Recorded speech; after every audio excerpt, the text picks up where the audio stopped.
Kontzertu berezia Bart Baigorriko elizan eskinitakoa.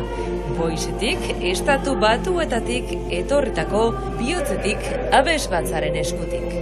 Gure abesbatza 1986 urtean sortu zen, lagun euskarazale eta euskaldun lagun talde txiki batek sortu zuen, eta gure helburua da nolabait ere euskal kultura musikaren bitartez zabaltzea, bai diasporan, euskaldunen artean, eta baita ere gure boiseko komunitatean guztientzat, hiri guztiarentzat.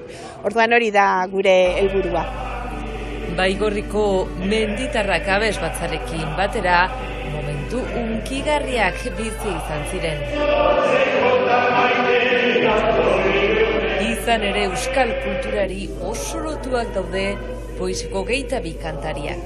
Ni berez Gipuzkoarra naiz jatorriz, eta ni bezala Euskal Herrikoak zuzenean Boisen bizigarenok, gero beste aldetik ere badaude arbaso euskaldunak dituzten Boisen jaiotako euskaldunak, eta gero beste alde batetik ere badaude euskal kultura maite dutenak eta euskal mundua maite dutenak, eta euskaldun ez diren arren jatorriz bihotzez edo maite minduta euskaldun direnak eta gurekin kantatzen dutenak.